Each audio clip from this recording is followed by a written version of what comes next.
एबे फेर राज्यर भत्ता हितार्थी आसला बड़ खबर तो केबे भत्ता टंका 3000 को वृद्धि हम एने माने हमर मुख्यमंत्री केबे बड़ घोषणा करेंगे एपर कि जो 60 वर्ष अधिक हो सारी भत्ता मिलूनी तबे एमान सरकार कौन बड़ घोषणा कर जाना पूर्व आम चैनल को प्रथम थर आसते चैनल को सब्सक्राइब कर पाखे आसुवा बेल आइकन को ऑल बटन सेट करने सहित वीडियो हेल्पफुल होते निहत भाव वीडियो को लाइक करी डिस्क्रिप्शन में टेलीग्राम चैनल लिंक अच्छी तो जाकि आपने जन जातु तो जे मैंने सब कमेंट्स करते कि आम घरे आम जेजेबापा जेजेमा तो 60 वर्ष अधिक हो सारा हेल्ले से भत्ता टंका मिलूनी भत्ता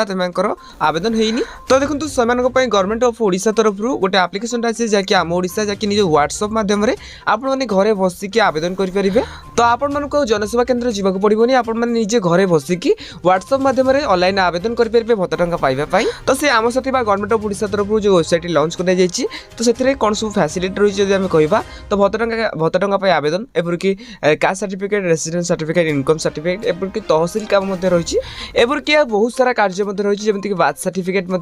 से व्हाट्सएप माध्यम करेंगे डेथ सर्टिफिकेट आपने चाहिए करेंगे तो आपड़ी कमेंट्स करती निहत भाव मुझे नहीं आसबि कि आपने निज फोन में किपर ऑनलाइन आवेदन करेंगे भत्ता टंका हो कि बार्थ सर्टिफिकेट हो सहित आम जो कह भत्ता टंका केवे वृद्धि हो तो देखो गवर्नमेंट तरफ तो गवर्नमेंट सब आनाउंस करुच्ची कि भत्ता टंका निहत भाव वृद्धि पाइब हेल्ले तारीख घोषणा करना तो गवर्नमेंट तो सब कहूँ आपने सब चुप ही शुणुवे तो निजर दाबी पूरण करने आपको आंदोलन करा पड़ो तेज ऑल ओडिशा भत्ता महासंघ तरफ जब भी आंदोलन होगा आम आपको जनईदेवु तो आपने चैनल को एमती सब्सक्राइब कर रखी था भत्ता टंका केवे वृद्धि पाइब जब आम कह देखो आपको शीतकालीन अधिवेशन रही जहाँकि नवेम्बर डिसेम्बर मसरे होगा जाऊँगी तो से भत्ता टंका वृद्धि होवार संभावना रही नचेत ग्राम पंचायत इलेक्शन पूर्व भत्ता टंका वृद्धि पाई तो आपड़ी भाव चुप ही बसवे तो किसी हेनी आप भाव आंदोलन जोरदार करूँ जहाँ कि सरकार निहत भाव बाध्य हे कि बहुत जल्दी तुम भत्ता टंका वृद्धि करेंगे तेज भत्ता टंका वृद्धि कर जहाँ भी अपडेट आसो आपने जानापी आम चैनल को सब्सक्राइब करूँ हाँ ये वीडियो कौन देखते निहत भाव कमेंट बॉक्स में कमेंट करूँ।